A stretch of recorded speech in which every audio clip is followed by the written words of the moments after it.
Hey guys, EBPMAN here, and today I'm going to take a look at not the LG G6, but we're taking a look at a mini projector. Let's check it out. So this is the Aodin Mini Smart Android Pico Projector, and it's a pretty cool little projector because it has a built-in full HDMI input, meaning that you can connect a Fire Stick to this, you can put a Roku to this, an Xbox or a PlayStation, even your Switch, your Nintendo Switch can be connected to it. It has vertical keystone correction, which means that if it's in an angle, it's automatically going to adjust for you. It does support both Miracast and Airplay, which means it's going to work for both Android and Apple devices. It also has a built-in battery. I think it's around 5,000 milliamp hours, so it has a decent battery. It's going to allow you to play for at least a couple hours, maybe up to 3 hours non-stop. It has a brightness of 50 lumens, but I'm really surprised because it feels like it's much more. It does have 1 gigabyte of RAM and 32 gigs of storage, and it is running Android. Now, the Android version on this device isn't the newest. It's running Android 4.4, and it is also has a dual Wi-Fi and Bluetooth. So you're going to be able to connect a Bluetooth speaker to this and stream audio directly out of it. By the way, it does have an internal speaker, which is quite loud, and we'll see that in a couple minutes. It does support 1080p, which is something that really surprised me for something this small. So you're going to find a lot of capabilities here. The fact that you can take this camping anywhere, you can have this in the house, you can make it part of your movie night, and really enjoy being able to see some pretty spectacular videos from this little projector. So let's go ahead and take a look at the projector itself. We'll see what's inside the box, take a look at some of the features, and see how everything works out. Now in the box you can find a user guide. You'll have this Air mouse, HDMI cable included, little tripod, the projector, and a power adapter. Now the projector, if we look here right on the front, you have some controls here. You have this directional button with an OK. So this is kind of a mouse per se. So you'll be able to select things on the screen, do up, down, left, right, and hit OK. This is your back button. You have a menu function and a power button. On the back, you don't really have anything that is visible here. On this side, you have 2 USB ports, DC in, headphone jack, HDMI out. On this other side, you have your micro SD card and also, like a power switch. On the bottom, you have some ventilation as well as a mount where you can use that for the tripod. And that's pretty much it. In the front, you have your lens and your projection area, also with a venting area for the heatsink and stuff. So very small, as you saw, literally almost the same footprint as my G6, just a tad bit thicker, but very pocketable indeed. All right, so now taking a look at the screen, you can see that really good quality. This projector has the ability to grow up to 120 inches. That's the maximum size screen.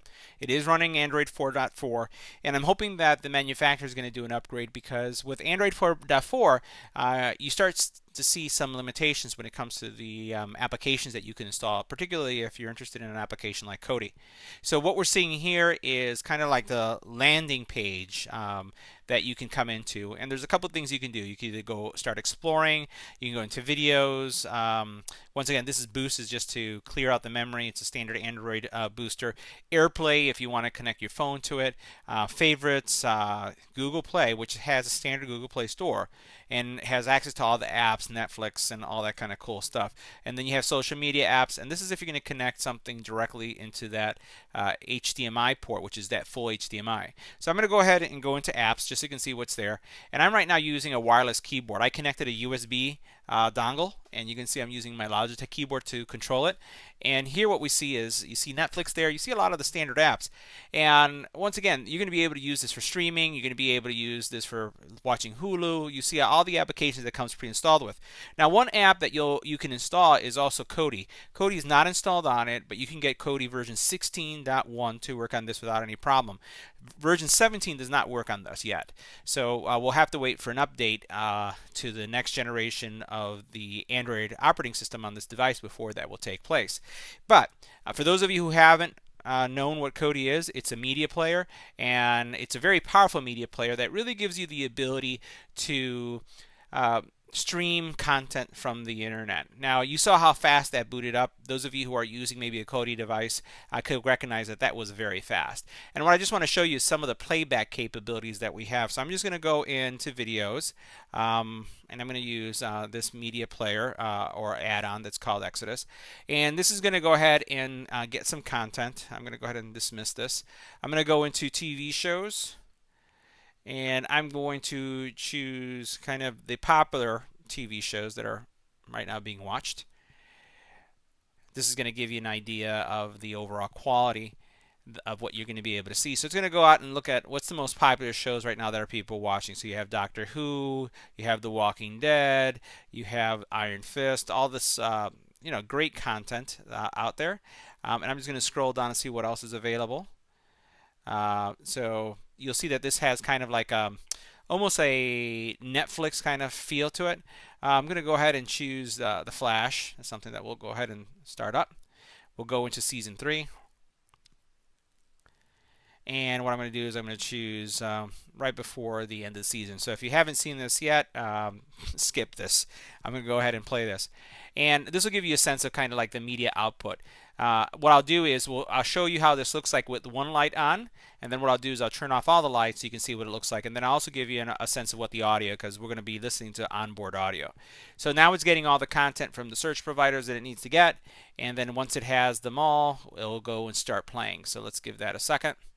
Matter of fact, we'll just cancel so we can get into it really quick, and we'll see what the content looks like. Now I'm going to choose 1080p content because remember this is a 1080p projector. We're going to let it start, and we're going to do start from the beginning.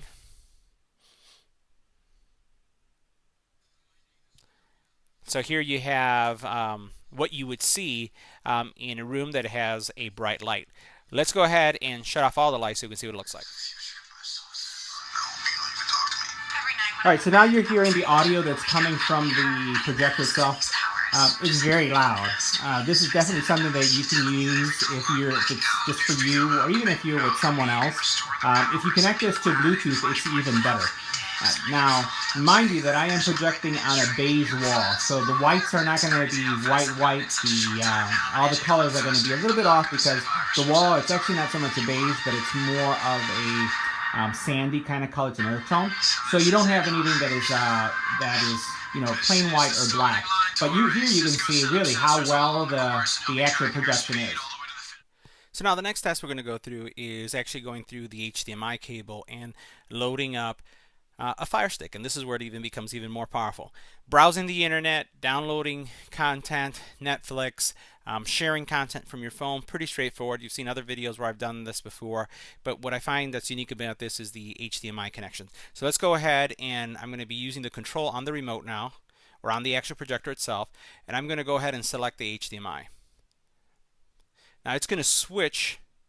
And now what it's doing is I have a Fire Stick connected to it. You can't see it on camera, but what we're going to do is now start seeing the output coming from the Fire Stick. Now notice, this is the Fire Stick. Let's go ahead and start it up.